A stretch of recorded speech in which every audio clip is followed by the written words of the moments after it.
Good morning everybody, good morning, it's JPR, and welcome back to another video.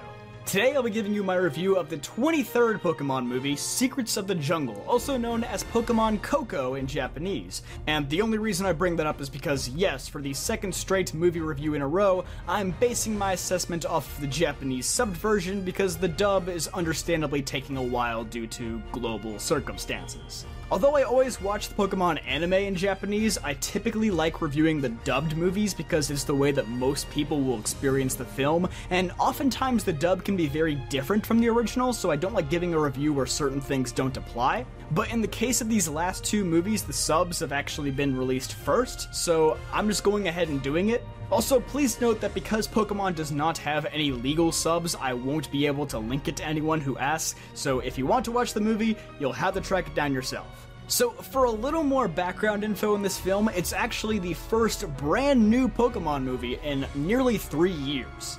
2019's movie was Mewtwo Strikes Back Evolution, a CGI remake of the first movie, and this movie was delayed due to the worldwide pizzeria that happened last year. This is the third movie in the alternate universe canon established in Pokemon I Choose You, so it has no ties to the current Pokemon Journeys series. So if you haven't kept up with the anime and you still want to watch this movie anyway, don't worry, it's completely independent. It's also the second Pokemon movie directed by Tetsuo Yajima, who directed 2018's Pokemon the Movie The Power of Us, one of my absolute favorites in case you didn't watch that review. So that, combined with the 3-year wait when we normally get these movies every year, had the bar set pretty high in my mind. Did it live up to my expectations? Let's talk about it. Like The Power of Us before, Yajima makes this movie feel very different by focusing on the story around the relationship between people and Pokemon, rather than making it about a couple legendary Pokemon just butting heads for 90 minutes. His movies are much more character-driven than previous Pokemon movies, so like The Power of Us, I think this film will be perceived much differently by different age groups. I can tell you right now, if this movie had come out when I was 12 years old, I probably wouldn't have appreciated it as much. That's not to say this movie has a lack of action though, but that's a point I'll come back to later in the video. At its core, Secrets of the Jungle is about a Zarude learning what it means to be a parent, and Coco learning what it means to live as a human being after being raised as a Pokemon. Ash and Pikachu are here too, but they're basically just doing their standard Good Samaritan act like they do in most Pokemon movies. The focus isn't really on them here. While I enjoyed this movie's characters and themes a lot, I definitely think the weakest link was the story. It mostly has to do with the villain though. Although he's probably one of the most evil and sinister villains in a Pokemon movie, he's also a very weak and boring villain. His motivation isn't explained well at all, and it just feels like he's evil for the sake of being evil. Basically, he wants to find the healing spring inside of the tree that the Zarude live in, but he just goes completely off the deep end, goes way too far with way too little explanation. That does lead to a couple of very interesting scenes though, which I think I'll discuss at the end of the video to avoid spoiling anyone who doesn't want to know. But even before you get that far, there are also some really sus plot devices that push the story forward, even by Pokemon movie standards. Again, I don't want to spoil anything, so I'll discuss it more in detail in the spoiler section, but to be as vague as possible, about halfway through the movie, the villains find out certain information in a manner that is way too convenient. Like, convenient in a way that doesn't even really make sense in the context of the movie. I know it's a movie and you're supposed to suspend disbelief, but it was still a little silly. The plot and the main conflict feel incredibly manufactured. I'll come back to it later if you want to know more. The pacing is also a little strange, not the worst by any means, but they just develop things between characters really fast at the beginning of the movie, and then they stretch out the climax for a little too long. And then throughout that climax, they opt to tell us more about the characters through flashbacks, which I feel like should have just been at the beginning of the movie. They could have moved some stuff around. This is also like the third or fourth longest Pokemon movie. It's like an hour and 40 minutes, so they definitely had time to work with. It's not like it's a short made-for-TV film like a lot of these other Pokemon movies. I figure this would be a good place to talk about the music of the film. You'll notice right from the first scene that this movie has a very heavy emphasis on music. There are about 4 or 5 different vocal pieces throughout the movie. They aren't shy about the fact that they most likely drew a lot of inspiration from a couple different Disney movies, or just ripped them off, but I'm being polite about it. And the music's great. I'm not even the kind of guy who likes musical movies, but I think they were all nice songs and they didn't overstay their welcome. That's the most important thing. I do have a complaint about the usage of montages in this movie though, and this connects back to my prior point about the pacing. The movie begins with a montage developing the relationship between Zarood and Coco, which is all well and fine because Coco is only a baby at this time in the film, but then like 15 minutes later, there's a second montage developing the friendship between Ash and Coco, and I feel like that's the one that didn't need to be here. I think they could get away with doing it for Zarood, but a lot of Coco's development comes from his interactions with Ash. I just wish that time didn't go by as fast as it did, because there's only a little more than 20 minutes between Ash first meeting Coco and the climax of the movie beginning. And no, I'm not exaggerating.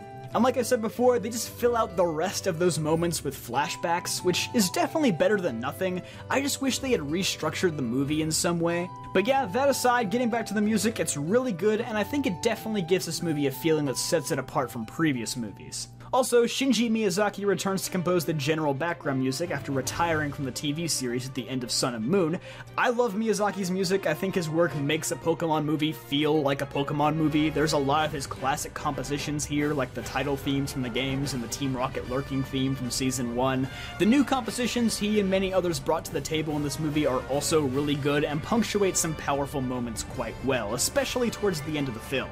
Again, this point could be totally null and void for dub watchers because the dub still frequently replaces the soundtrack, much to my displeasure, but hey, they didn't do that for the last two movies, so maybe, just maybe, this will be relevant. Also, I'd be a fool to not talk about the way this movie looks. This is probably the best looking Pokemon movie. They've really stepped up their animation game over the past 3 or 4 years, and I think they've set a new bar with this one. What's even more impressive is that this movie looks very similar in both art style and animation to The Power of Us, which was a collaboration between OLM and Wit Studio, so you knew that movie was gonna look good. This one, to my knowledge, was just done by OLM though, and it still looked phenomenal. I think this movie is worth watching just for the animation alone. It's spectacular. They utilize the jungle environment and the fast swinging scenes to their fullest potential here. They also blend 2D animation with CGI really cleverly in a way where you wouldn't even know it's CGI unless you were focusing on it really hard. In a way, the animation style was reminiscent of a lot of the better looking battles from the Pokemon XY anime series, since they tended to use the 3D camera a lot. And like I alluded to earlier in the video, you actually get a decent amount of action scenes throughout this movie. That was my biggest gripe with The Power of Us. The movie looked fantastic and the animation was super slick, but there was only like 2 short battle scenes in the entire movie for you to truly marvel at.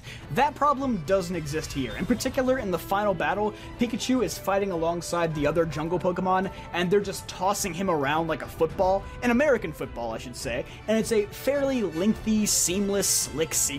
It was incredibly impressive. I wish I could show it without getting copyright striked.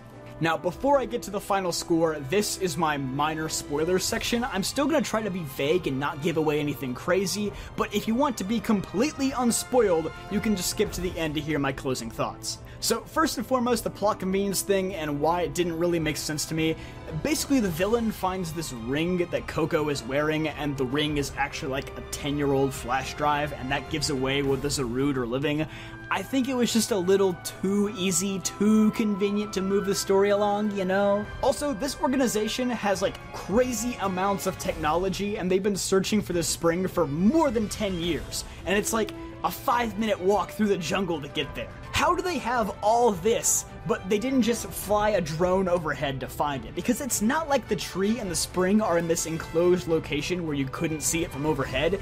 They could have easily found this place if they also had this other super advanced tech. Also, getting back to the villain himself, I just wish that they had a small scene where he was like, my Pokemon had an illness and I need to find the healing spring to save it, but everyone thought that that would be bad for the other Pokemon, so at least there would be somewhat of a moral dilemma there. He does briefly say that he wants to find the spring so he can cure other people, but you don't really get the sensation that he's being genuine about it. Like, let's be real, he probably cares more about the money than actually saving people. He's just a classic, uninspired bad guy who needs to be there, but like I said earlier, that does lead to a particularly dark scene that I was not anticipating at all. Like, they might censor this in the dub. For Pokemon, it's a pretty wild scene. If you saw the movie, you know what I'm talking about. This movie also has a big wow moment towards the end, I would say. Like the most memorable classic Pokemon movies always have that big moment that fans can point at and go, yeah, I remember that. For example, like the Pokemon bringing Ash back to life in the first movie with their tears, or Oracion playing at the end of The Rise of Darkrai. I'm not saying this particular moment is on the same level as those examples, but for a modern Pokemon movie, it's a really cool moment, and I think it's one that people are going to look back on fondly. More so than Pikachu talking in I Choose You. That one was an attempt, but was clearly very divisive. I don't think it had the impact they wanted it to.